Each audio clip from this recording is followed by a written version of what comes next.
This is another episode number 2 for the year 2025 of Service Trucks USA, the podcast. And I'm doing something a little different. I'm going to interview 2 guys. Today's podcast is specifically designed to give you guys an insight about refurbishing service trucks and what goes on in the equipment world in terms of upfits. And these are guys that are on the front lines of this industry. They've been doing it for a long time. They're good friends of mine, and I'm going to let them introduce themselves to you. So let's start with this good-looking guy right here. Who are you? Forrest Allen with RTS Restoration out of East Texas. Forrest Allen, RTS Restoration out of East Texas. East Texas, you mean up there by Louisiana? Very, very close. Up there by Shreveport? Shreveport. All right. And then you brought your buddy down. Yes. Rueben with Longhorn Outfitters. Rueben, who? Rueben Salomon out of Longhorn Outfitters. Longhorn Outfitters. Okay, so how I came to meet these gentlemen is, what is it, about 5-6 years ago? Yes. You and I met. You were running I was managing a commercial truck dealership out of Marshall, Texas. and I was working for Summit, and we became friends. And through, talking back and forth, I think I helped inspire him a little bit, but he did it on his own. He started his own company, right? RTS Restoration. And over the years, I've been a big supporter and champion and encourager, because as you guys know, I like mentoring people. And then at the same time that's happening, you were already friends with Rueben, right? Yes. So I met Ruben while managing the dealership. He was slapping some beds on some trucks at that time. And he always said, man, we ought to partner up. We ought to do some stuff. And so it just kind of all worked out. Okay. So what are we going to talk about today? Well, here's my thoughts. I wanted to talk a little bit about what's happening in our current industry, and I wanted to get your perspective because I think you guys have a better pulse of what's happening right now. So let me set the stage. Back in 2019 and 20, we got hit by COVID, right?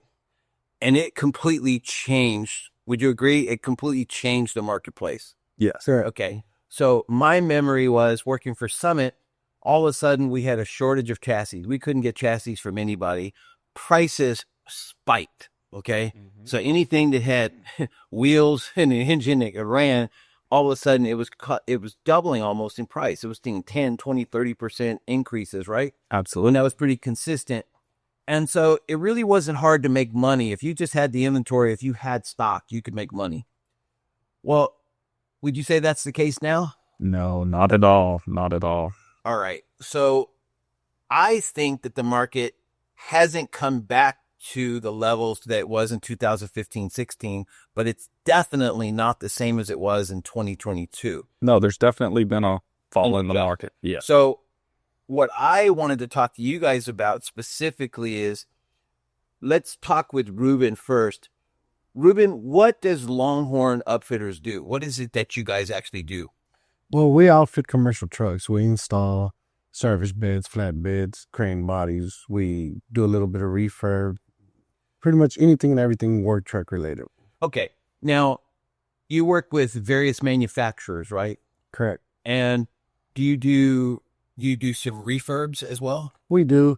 We mainly focus on used equipment. We're here for the smaller guys, for the smaller companies, the people that can't get into the the map hides and the general truck and stuff like that. So here's what I've noticed, and this is where you guys listening to this podcast can benefit. We know some stuff that can save you guys a ton of money. We got some inside scoop information. Would you agree? Oh, absolutely. So let's start with what you do, Rueben, specifically. When you're selling your bodies and focusing on used, are you refurbishing the chassis? Or are you refurbishing bodies? What exactly are you focusing on the used side? So we only focus on the bodies. We don't do anything with the chassis. Okay. We buy used equipment anywhere we can get it. We bring it back and we refurb it, give it a new life. We'll put it on pretty much any chassis you bring us. So where that comes in handy is if Napai, for example, is selling an 11-foot body with 40 inside packs, some drawers, a bumper, that's going to cost what, about 14, 15 grand without a crane? Yeah. If it's not a crane body, you're definitely, $15,000 plus. And what can happen is if you find gentlemen like this to work with, you can often pick up the equivalent body that'll almost look identical, that'll be refurbished, and you could pick it up for half that, can't you? Half the price, I would say. Yeah. Okay. So that's your first opportunity. So what I found is that, and I learned this many, many years ago when I was at the dealership, what we did is if I could take a refurb body and mount it on a brand new chassis, for all intents and purposes, I got a brand new truck. So from the lender's perspective, it's still a brand new truck, but I save 50% of the cost of the body. Absolutely. And that's an opportunity to save a lot of money, right? Correct. Okay.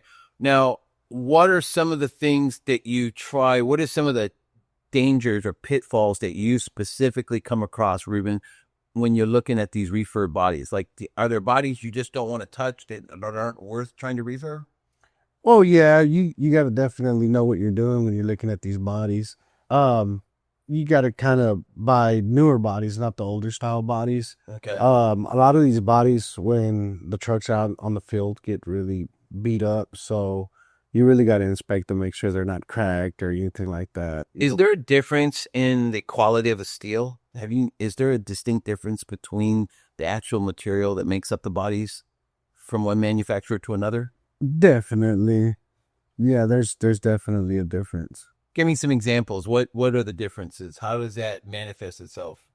You can jump in here. Okay, good. Go ahead. So what we're seeing a lot of now is beds being imported from Mexico, and they'll brand them whatever. They don't have a branding. They usually got fancy chrome handles on them. They'll have some flashy looking LED lights on them. But long term, and I'm talking like 2 years, like not 10 years, 2 years later, they're leaking, the handles are breaking. The handles aren't something that we can go to like our aftermarket, handle guys and the guys that, we buy stuff to refurb, say a Caseco bed. Caseco's bought out by Redding. Mm-hmm. I know where to go to get that handle. I know where to go to get that spring, the spring for the door. I know where to go to get anything I need for that bed. Meanwhile, these Mexico imported beds, like they break a handle, I really don't know where to go. So I'm going to go one step further because I actually have a little inside scoop on what's happening. So what happens is Mexico's getting their steel from China. Correct. And the steel has imperfections in it. I guess there's a quality standard in steel. I didn't know this until I started working for Summit. And so if it's not certified, what do you call it? ISO 9000 or whatever, ISO certified, the quality of the steel can vary from one manufacturer to another. So they bring this steel into Mexico and then they fabricate these bodies. And then because of the free trade agreement, they can bring these bodies pretty cheap into the United States. And then they're being remarketed by various dealers. Yes. And then you guys out there in the field are getting these and you think you're getting a great deal. But what we find out when Forrest and I are talking and working together, there's a big quality difference between one manufacturer and another, right? Yes. Okay. Let's talk about drawers. Do you supply drawers? We don't. Okay. So one of you guys do. The deal with the drawers is, the drawers, they tend to get worn out. People steal them out of their box before. It's just something that's so specific to a drawer pack or to a body, right? That you can have 10 drawers there, but you don't have what the customer needs in the used market, right? Yeah. So if somebody wants a new one, we can order a new one, but we're not giving them any great discount or anything. Okay. So you and I, Forrest, we've been doing our deal. So what happens with me was when I set up my side hustle, primarily because of COVID, because I couldn't find new vehicles, I started going out and buying used vehicles. I was using Summit's money and running the deals through Summit, but it wasn't cost effective for me to run those trucks back to Kansas and get them refurbished. They were already bogged down doing a bunch of other stuff, and logistically it just didn't work. So I was hunting for somebody here in Texas that could do my refurbs. And I encourage Forrest, I go, dude, if you can start this business, I can support you. I can pump business your way. And it's worked out. But one of the things that we did is I bring these trucks to Forrest or RTS, and then he goes through them and reconditions them. And that's kind of the core of my business model right now, is that when I work with a client, I make it so that the client gets the benefit of a dealer in the full refurb shot, but they hold on to the margin. They hold on to the profit. So when I work at Summit, I got to hold 16-20% margin. Yeah. And that's a lot of margin that I got to hold just to make the deal happy, to keep them happy. Now I don't have to hold that kind of margin because I just add my fee and we pass through 100% of the cost of the refurb. Now the seller gets more money for their vehicle, and the buyer is able to buy a quality vehicle that, they can have confidence in. And it's been a great deal. But what I want to talk about next is, how terrifying was it for you guys to start this company? So who wants to go first to talk about the danger and fear of starting your own company? First of all, who wants to go first? Rueben? I can go first. It's terrifying. So before I started my company, I worked for what is now a competitor, right? I worked for them for 13 years. Okay, wait. I want to make sure to set the stage, right? You basically stole all their customers and started your own company, right? Is that kind of what they're thinking, or? I'm not sure what they're thinking. But so I worked for them for a long time, and honestly, it fell in my lap. I worked for them for a long time.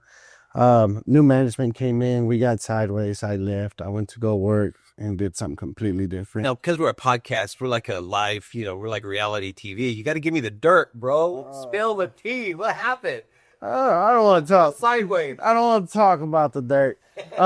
So yeah, I went off and I did something completely different. I was actually in a shop, working on vehicles, and my customers, kept calling me, "Hey, can you help?" Don't you hate when that happens, when you quit and they still call you? Well, at first I did, and now I'm happy they did. I'm being facetious. So, and no, I didn't, so I left it behind. I didn't want to continue doing that. They kept calling me, specifically one family. Dude kept calling me, and he was like, "You got to help me. You got to help me." So I put a deal together for him, and then his brother called me, and then his nephew called me. So I worked for them for a little bit, and it got easy. I figured out that I could do this, right?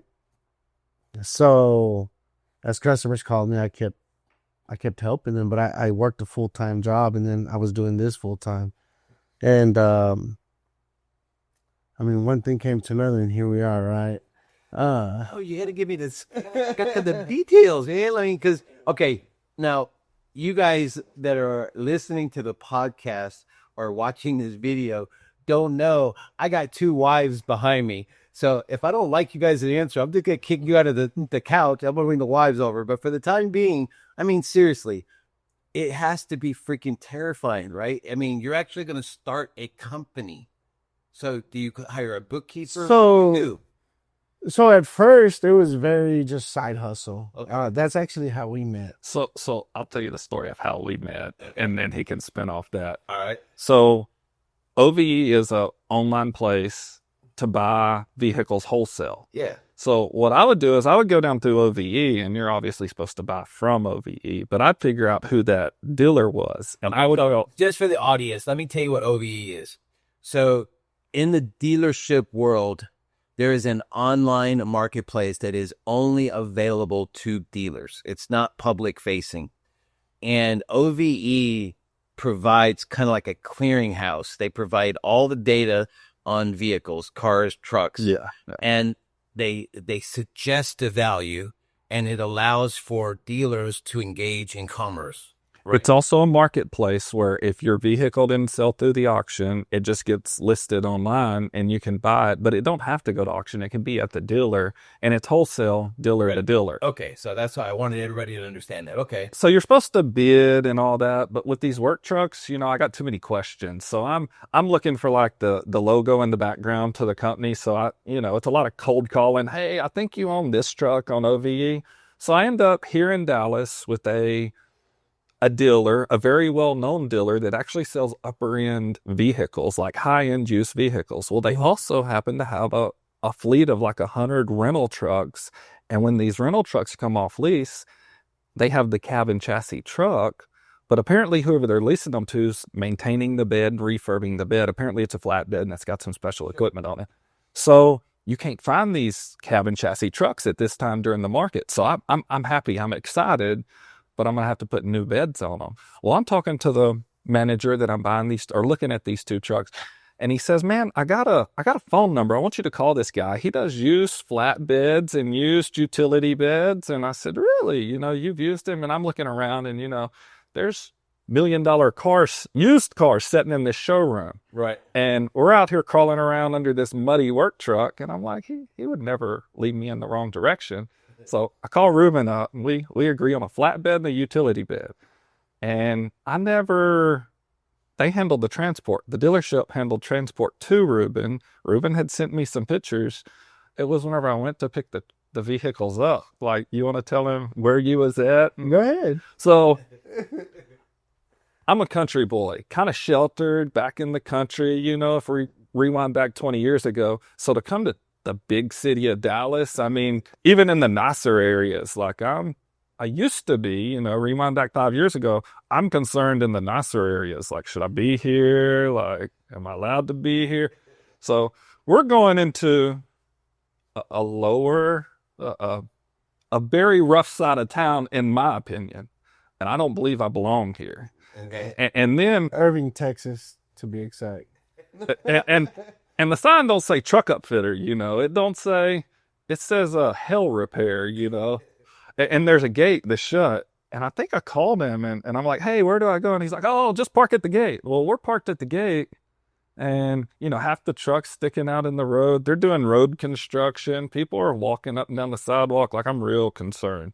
But anyway, I get there and I couldn't quite figure it out. Like, because there's a body shop going on over there. There's a hell repair guy. He's like, hey man, I got some more flatbeds over here. And so I did the business because the price was right. But I was concerned. I would have never done the deal had it not been the dealership that referred me, and then them dropping the trucks off. I wouldn't have dropped the trucks off there. I would have just kind of too many red flags. So what'd you think when this Forrest, this country bumpkins and So East Texas shows up? let's hold on. I guess he's expecting to show up to a place where he's going to see everything nice and all that, right? This is at the beginning of when I was starting the business. Before it was a business, I had contacts, so I was doing business with that dealership. What I did is my buddy owns a body shop, and I rented a piece of his lot. So I didn't have a shop. I had beds stored at his lot, and that's where the trucks would get delivered, and then they'd go somewhere else to get installed. Okay. Which is something that, we didn't disclose at the time. I'm asking him, I'm like, man, where are you installing these beds? Because at the time I'm starting to dabble. I'm managing a commercial truck dealership and it's hard to get trucks. So a customer comes in and he don't like that utility bed. He wants a flatbed on that truck.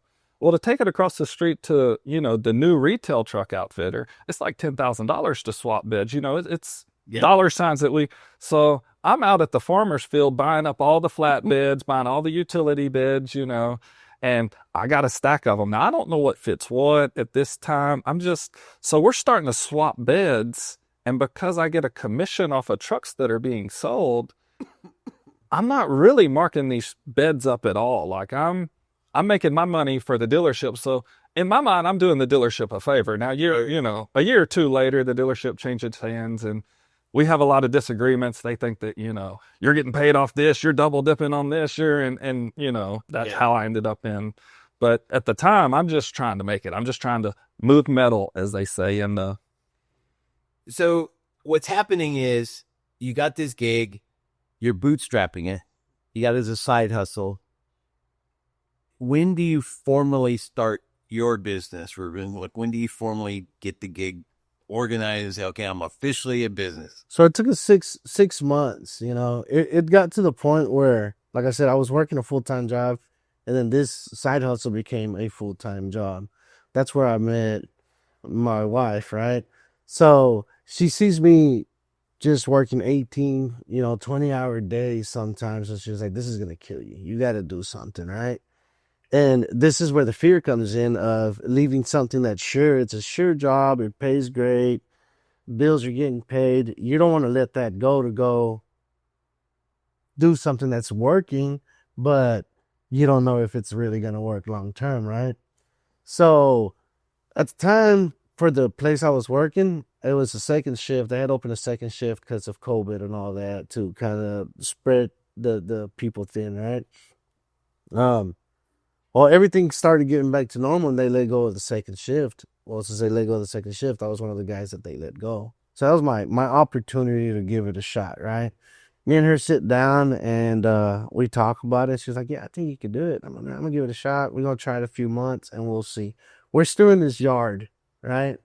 So we're in this yard, we're giving it our all. I mean, we're seeing money that we've never seen, so it catches our attention.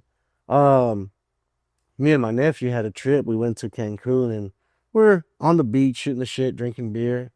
And while we're in Cancun, me and him are talking about the shop. And we're like, man, we should get a shop. We should do this, talking big game out there. We get back to the States and I forget about it. I'm comfortable, right? Well, I leave. We get back to the States. We're here for a couple of days and me and her go to Florida. When I get back from Florida, he has a meeting set up so we can go look at the shop, right? So he forced my hand. Yeah, we went, we looked at the shop, we decided we wanted it. We filled out everything. And the lease manager says we can have it. And then he backtracks. He's like, you've never been in business. There's no history. I don't know if you're a good fit for us. Well, at this time, I had made up my mind. I wanted that shop. So we sit there, we talk money, we come to an agreement. I get the shop. We're in that shop. It's a 5,000 square foot, one bay in or one door in, one door out kind of shop, more of a warehouse style. And after a year of being there, we outgrow it. So we talk to the lease manager again. He bought a new property. So we're now in a 7,500 square foot shop with multiple bays. So we've only been in business 3 years. Okay. And in 3 years, we've been able to grow a lot. Not knowing anything, we didn't know what we were getting ourselves into. Because Forrest and I are good friends, and I just met you, Ruben, I'm spending a little bit more time with Ruben because I got more inside scoop on Forrest stuff. But I have a question: how important was your wife in the process? Very. How so? Oh man, I can't. Very important to the point where Yeah, all these guys going to be listening. Yeah, no, very. And I want to, because I have a theory, but it's just in my head. Yeah. And don't be embarrassed because she's in the room with No. I just want you to tell the audience. So I'll tell you when I knew she was the one. It was we're still dating, right? And I'm one man truck trailer running around, Oklahoma City to Houston, you name it, wherever there's a body to pick up, we're picking it up. And again, working, 18-hour shifts, having to drive all over town or other states. So the first time I invite her on the road trip, I'm like, hey, I got to go to Oklahoma.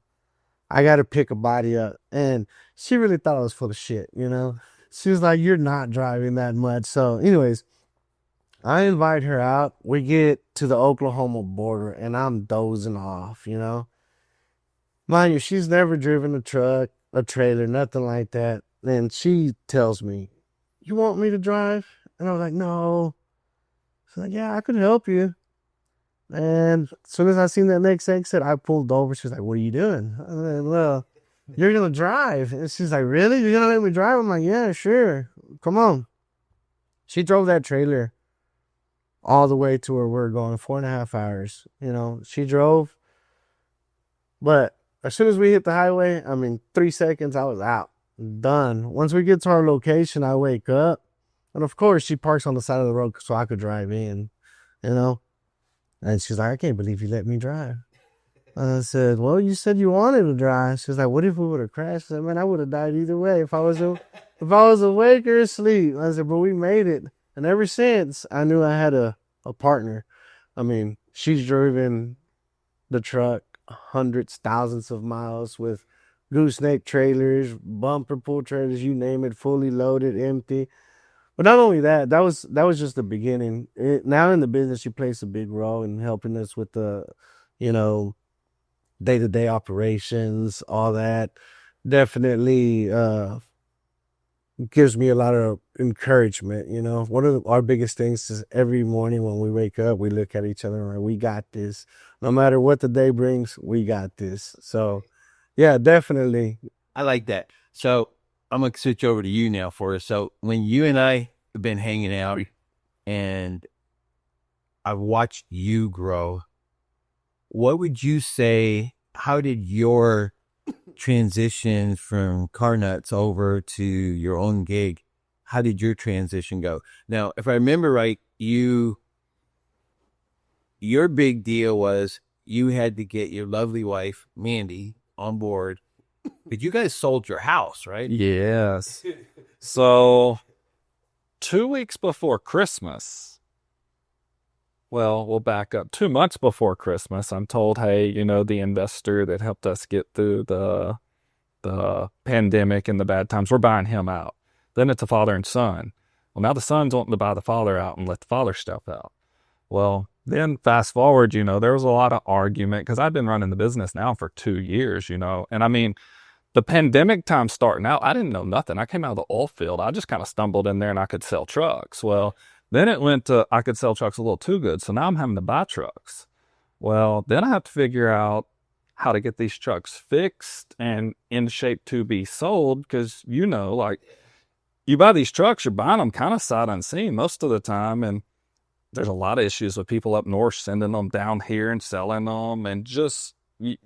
They're not sending their best trucks to the auction. Moving pieces. Correct. So at some point, I'm doing the buying, the selling, and the refurb, but I'm doing the refurb from a telephone. I'm not out there actually refurbing them. And so I know every mechanic shop in Marshall, Texas. I know every paint and body shop in Marshall, Texas. And then in a 30-mile radius, every neighboring town. And obviously, as they change and as they grow, you may go to the smaller guy or you may, But with all that said, the son who now runs the dealership, me and him, he wanted to buy new trucks and put new beds on them. And I'm like, no, I don't see that as being the way to go. So we butt heads. So 2 weeks before Christmas, we're gonna, you can stay or you can leave. Here's the terms. These terms start January 1st. And the terms weren't, Weren't attractive. No. So I stayed up until December 31st. We discussed it. Me and Rueben had discussed doing some deals together out in the country. So yes, I had a nice brick house in the city. Out in the country, we got a bunch of rusty beds stacked up. And we had discussed, we need to build a little shop and refurb these beds. And it could be a business, but we wasn't ready to go into business. And so here I am 2 weeks before Christmas, 2 kids, just swapped them schools too. So there was other things going on. Yeah. And now here I am. Do I go back to work in the oil field or do I go to work doing my own thing? And there was no business name, no plans, no shop. So the only way to make that happen was I owned the land out in the country. It had a small mobile home. It was our camp house. Like we'd have birthday parties out there. We would go there, to get away on the weekend. Everything was paid for. But for the last 4 years, we've been building our life in Marshall around this nice house and new school. And sure. So it was a culture shock for the wife, the kids, everybody. And we end up immediately moving back out to the country, putting up a tent. Have you seen the tent? Yeah. So putting up temporary structure is what the insurance calls it. Turns out you can get them insured. I mean, it's insured that if it blows over, you know. Okay, so let me ask you a question. You're also married. Yes, yes. How's your wife fitting into this picture? She's the owner. I know. Yeah. I mean, it's a big deal, dude. You're giving up the security of a job, selling your house, start this side hustle. How do you convince her to go along with the program? Or was she? I had already convinced her. She was working 3 jobs. She was volunteer teacher at a private school. She was I always get this wrong, occupational therapist, and she was doing the title clerk at the dealership. I convinced her to quit all 2 of the jobs to come to the dealership because I'm managing it. And so my idea is, I have like a 5-year plan for a dealership I don't even own. So she's working in the dealership with me. We're actually running to Houston, running to Dallas. We're starting to put our eyes on these trucks before I buy them through auction. I had hired a guy that me and him turned out to work real well together. He was a sales guy under me, so I'm getting paid off commission. Well, I'm splitting. Now I've done give him part of my commission to sell, but now he can be there and I can run around and I'm establishing, relationships with all these guys. So I need her to quit her job, not only so that she can take care of the kids and all that, but sometimes she's on the road with me and we're going down there and we're throwing her car on a car dolly and pulling it back and she's driving another truck. And, I've already asked way too much of her. She's done quit all her jobs to help me in the dealership before. Also, now I don't have the job at the dealership. So now we do have to go into business or I have to go back to work in the oil field. So what I'm hearing is the common denominator is the support you get from your wives was critical. Absolutely. And you guys are still at the growth phase. You're not successful by definition. You have a real businesses with real books and real accounting. You're making money, but you have visions of becoming something bigger, right? In the future. Right. All right. So I'm going to shift the conversation a little bit to a different direction, and that is this industry. Okay. So my observations are that our clients are getting screwed. This is what I mean by that. The discrepancy between the price of new vocational truck bodies is no longer relevant to the value that they provide, in my opinion. So I focus on service trucks, mechanic service trucks with cranes, big hydraulic cranes, all that kind of stuff. And a new non-CDL medium duty truck on a P or a KW is $270,000. Okay.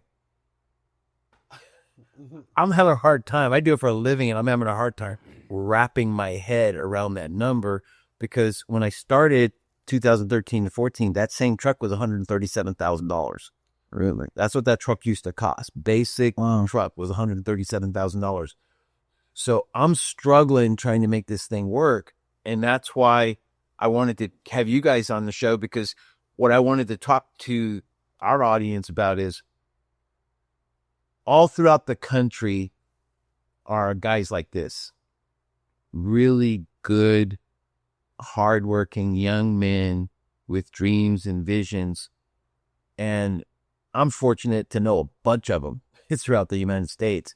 And I wanted you guys to get a chance to meet them so that you can understand how our community can benefit through that service trucks community that I'm trying to create.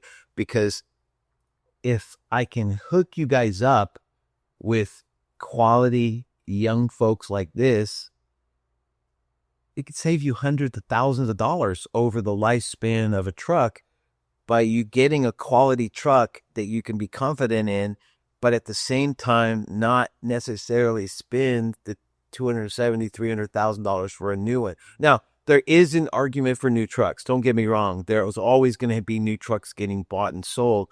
But what you guys have to understand is that behind the scenes are hundreds, if not thousands, of guys like this, like Forrest and Rueben, that all they need is encouragement and opportunity, and they can fill the gap, in the marketplace. And that's where I see a tremendous opportunity. So I'm going to shift the conversation a little bit in a different direction. How do you guys manage balance? Like, what do you do? How do you start? Because I don't think there's any difference between a guy running a refurb shop or a guy's doing upfits. I don't think there's any difference from a guy starting his own mobile repair shop. I think business is business. We serve a client, but how do you do it and keep your sanity? Like, how do you keep sane? How do you raise kids? What do you do? What would you say to somebody? Like, what have been the biggest challenges that you faced so far in this endeavor that you've taken on? So the advertisements online that you get whenever you're on Facebook, for like, I get them a lot for the plumber, the service guy, but it's the plumber, the electrician. And if you buy into all that, they have an assembly line process, like they make it, the secret is, this assembly line will get you to the path of success. And the truth is there is no secret. I mean, it comes in phases. Like, for example, I'm in Dallas, 3.5 hours away from home today. Yesterday we was in Houston, 4.5 hours away from home. Tomorrow's a Sunday, and we don't work on weekends. We don't work on Sundays. We go to church on Sundays. But there's a Bible verse, and I don't know it, but it's like, if your cow falls in the mud, do you pull your cow out of the mud if it's a Sunday? And yes, you do. Well, we've done fallen a week behind. I have more trucks, sitting waiting on bids than I've ever had. There's a customer from, we'll say 6 hours away, that's doing a job in town. He just called me and told me all this yesterday. He wants his truck Tuesday. I was going to call, Monday and say, hey, I'm not quite there. Well, us working Sunday is going to deliver that truck on Monday. And I would rather work on Sunday than make that phone call, hey, your truck's not ready, or hey, I'll deliver it for free because I'm not going to get it done till later in the week. Also, we have a new segment or a new business. I'm doing mobile crane repairs. Well, unfortunately, on the books is 2 mobile crane repairs, this coming up week. And if I don't start growing this business, or if I don't follow through with that, like there's too many irons in the fire, but it's just a phase, right? Like, if we had this podcast 2 months from now, that snapshot may look like me and the kids are going to a water park this summer or something like that. So when the money's here to be made, we got to make the money, but we also have to purposely plan to slow down after we've made the money. And it just kind of goes through phases. And so the truth is, can you take off every Sunday? Is that a good? Yes, you can. But will there be Sundays that you have to work? Yes, you do. So the flexibility and discipline to... How about you, Ben? What about your situation? So my situation is a little different. Yes, you own the business. You never stop working on it. You're always going to be doing something business related. But within doing stuff business related, you got to take time for you and the wives, you and the kids, right? If you take a trip to go pick up a bed to Houston, you might drive over to Galveston and hang out, right? Well, our thing at the beginning was always the business. I used to live 5 minutes from my shop, and I used to spend all my time at the shop. I mean, we would throw birthday parties at the shop. We were like living at the shop, right? The way we have it set up now is we've created a distance. I live an hour from my shop. So we did that purposely so we wouldn't spend so much time at the shop. At the beginning, it was just us two. So at the beginning, we're doing everything. Now we got a staff. We've put people in place that can take stuff off our plate so we're not always working. So that gives us our balance. Also, we have hours of operations. We only work 7:30 to 4, Monday to Friday. We're closed. So do we do business after hours? Sure. Do we do business on the weekends? Sure. But it's minimal. And that's how me and her find time. We might be out buying a bed, but we'll find a restaurant or something we can go sit down and kind of get our personal time. Because it's very important for me and her to have our personal time. So I'm going to share a story. This is my own personal story. So once upon a time, I decided I wanted to be an insurance agent. And I was bound and determined. So I ended up with Farmers Insurance Group. I had my own insurance agency, the Kenneth J. Johnson Agency. Prior to that, I was a finance manager in a car dealership, and I was making $100,000 plus a year as a finance manager.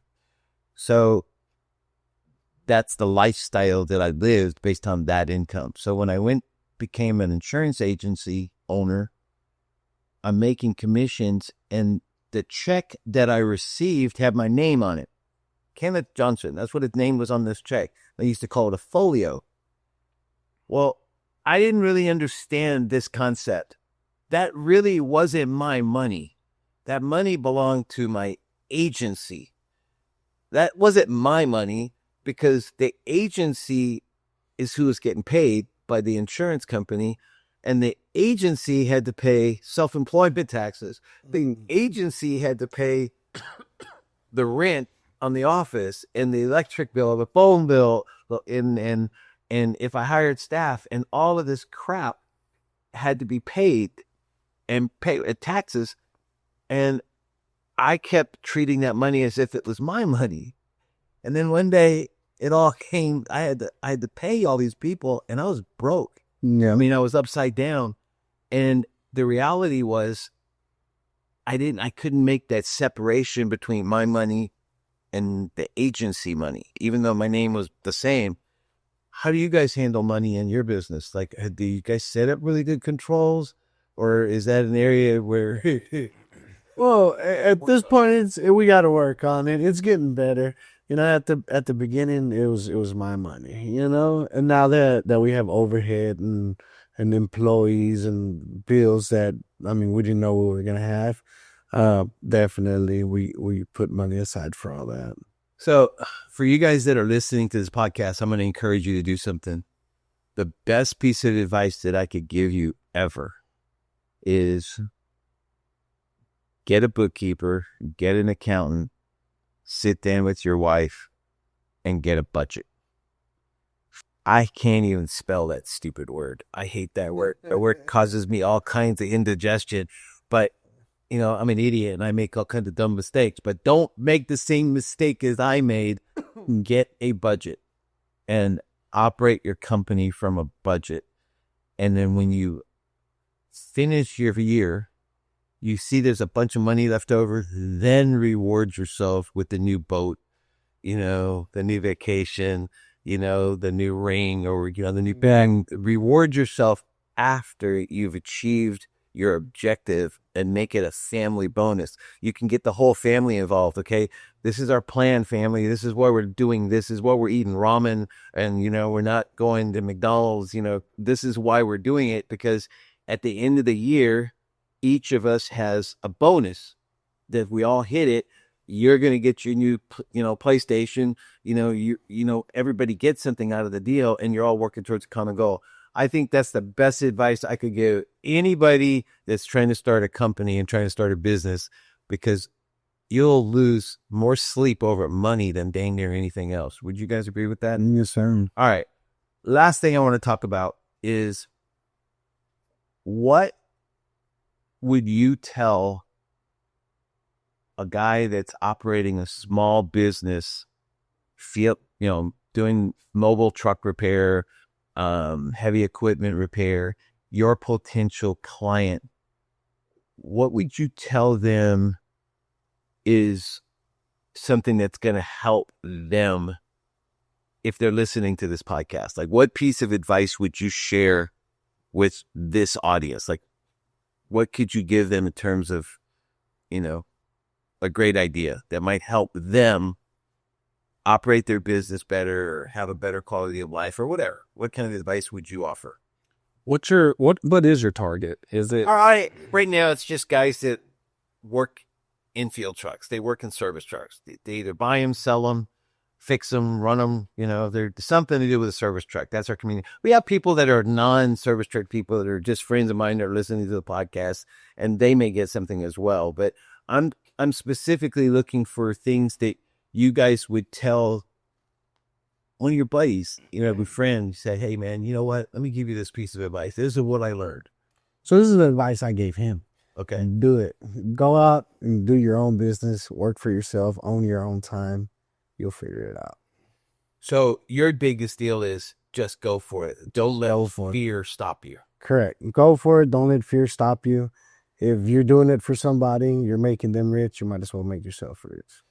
Where were you 10 years ago, bro? Where were you? Then you could that carry that encouragement. Okay, what about you, Forrest? I was scared behind the desk. Exactly.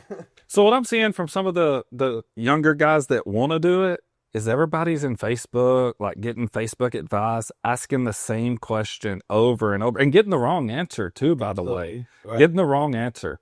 And then, so that's one group. They're getting the advice from the wrong group. I mean, they're all just sitting on Facebook looking for likes up to their comment and all that. So they're getting the wrong advice. But then you have the other ones that are doing the research and all that, but they're being told it's not a good time. Interest rates are too high. And, we had a pandemic and inflation is so I'm sure me and Rueben are about the same age. Whenever we went into the job market, the Great Recession, 07, 08, like there just wasn't no jobs to be had whenever, but we made it through life. We did it. But back then, if you had a problem, you couldn't pull out your phone and ask a question on Facebook. You couldn't YouTube, where is, YouTube video on how to find the transmission fuel plug because there's not a dipstick no more. Now you can just pull out your phone and in about 5 minutes, you can find the answer. Dang near anything. Back in our younger days, when we was in our 20s, you had to just scroll through first you had to let the AOL dial up on the modem, and you had to be in the office in front of the computer. Yeah. And if you spent long enough,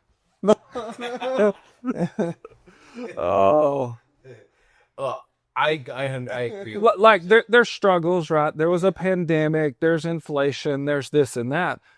But there's always, there's never a snapshot you take that there's not economically interest rates are too high, interest rates are too low, I'm too young, my credit score, there's always an excuse.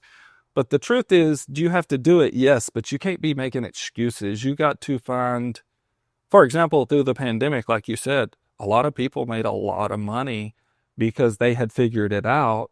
Obviously, us entering into the pandemic, did it help us? Did it hurt us that there was a pandemic? We don't know because we was just kind of just trying to live. Yeah, exactly. Well, my piece of two, here's my advice. I'm older than both of y'all. Like y'all could be my kids, right?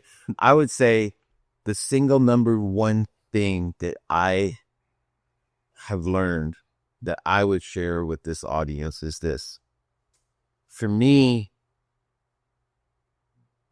when I went through all this therapy stuff that I just went through, there was an expression that says you can't pour from an empty cup. So as you're trying to meet everybody else's needs, you're trying to take care of your family, you're trying to take care of your boss, trying to take care of this and that, your customers, you have to make sure that you take some time for yourself. And the second, and this is actually the first thing I learned, most important thing is that you have to determine what your core values are. And core values, you can look it up online and kind of understand it, but as I understand it, there's 80 plus things that human beings can pursue. 80 plus of them. Family, great sex life, respect. There's all these words that are attributed to emotions that you place some type of priority on. And we go through life thinking they're all important, all 80 plus of them. And that's impossible. You can't serve that many masters. So in the therapy thing, they encourage you to identify your top 10. And when you're having to cut things out of your life and not prioritize them and focus on a reduced number, it becomes harder and harder to cut things out of your life. But what it does is it focuses your attention on the key things that are really, really important to you. And so if you're trying to live your life with other people's values and they don't align with your core values, it causes a disruption in your brain. And it can cause all kinds of collateral damage. It can wreck marriages. It can mess up children. It can destroy you. It leads to addictive tendencies. There's all these negative things. But I would encourage you to determine what your core values. I like to focus on your top 3. And once you determine what your top 3 values are, then figure out what actions support those core values.